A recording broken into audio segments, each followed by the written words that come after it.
Nous venons de finaliser la première phase de la démarche synodale Devenir chrétien en famille. Cette initiative diocésaine, sur 3 années, permet de s'interroger sur la manière dont notre Église prend soin de toutes les familles du Finistère. Dans cette première phase, nous nous sommes mis à l'écoute des familles pour connaître leurs joies et leurs difficultés du quotidien, mais aussi entendre ce qu'elles voulaient nous dire à nous, Église catholique, en exprimant leur attente. Dans de très nombreuses réponses, la joie se vit en priorité dans les relations avec les autres.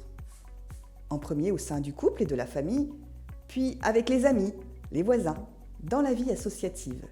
Ensemble, partage, projet, parler de tout, bonheur, sont les mots caractérisant ces relations. Ce qui vous apporte aussi de la joie, c'est la nature.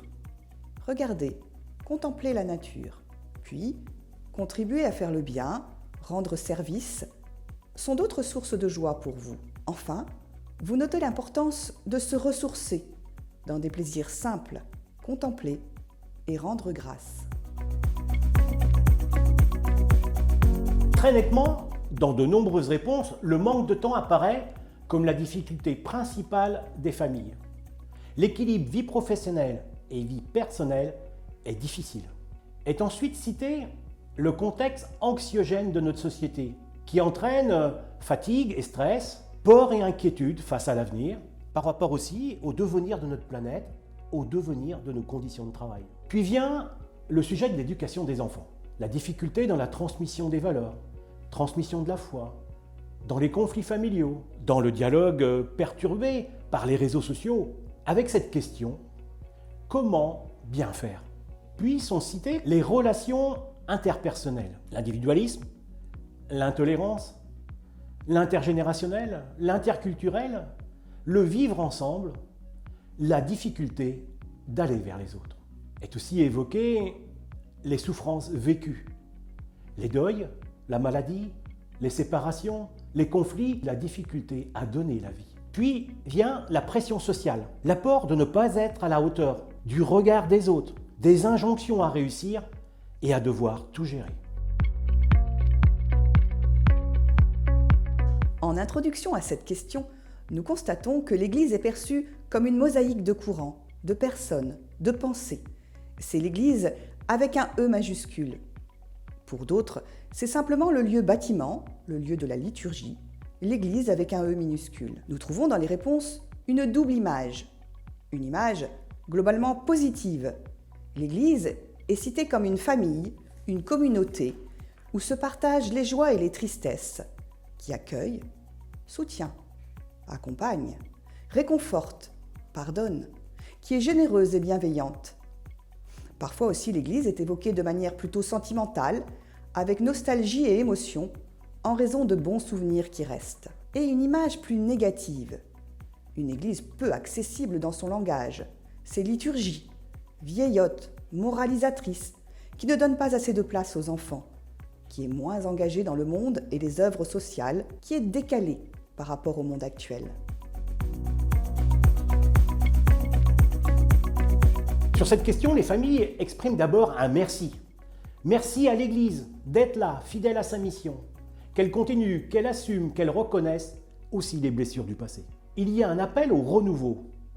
Il faut se moderniser, se réinventer, évoluer, cultiver la simplicité, être missionnaire, porter une attention aux autres et aux petits, faire preuve d'ouverture, de souplesse, de proximité, être une Église simple, humble et pauvre.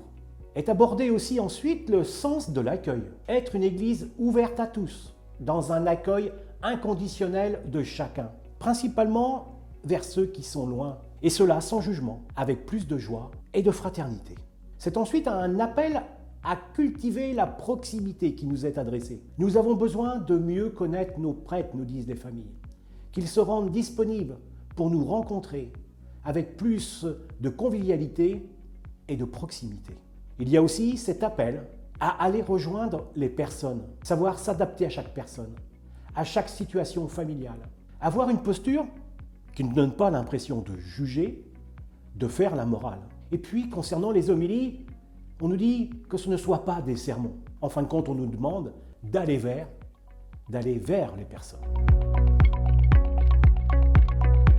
À cette dernière question, nous avons résumé les attentes par différents verbes. Accueillir, écouter, accompagner, guider, transmettre, impliquer. En effet, nous attendons une Église missionnaire, proche des familles d'aujourd'hui, proche de chacun. Une Église qui nous invite à partager et réfléchir sur nos questions et nos doutes. Une Église qui donne plus leur place aux femmes. Une Église qui nous accompagne spirituellement. Puis le verbe célébrer. Nous souhaitons vivre des célébrations plus joyeuses, simples, où chacun se sent accueilli et à sa place. Un langage qui rejoint et s'adresse à chacun.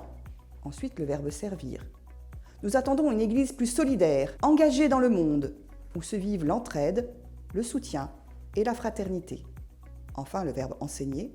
Nous aimerions une Église qui aide à mieux comprendre la parole de Dieu, qui aide à prier, qui forme, qui témoigne, qui nous donne des clés de compréhension pour comprendre le monde, l'Église, Dieu. Alors qu'a démarré maintenant la seconde étape de la démarche, discerner. Les équipes pastorales, les équipes locales, des équipes de famille vont discerner dans ces paroles exprimées à quelle réflexion, à quel déplacement, à quel renoncement et à quel changement nous sommes invités. Car la famille, c'est toute une histoire.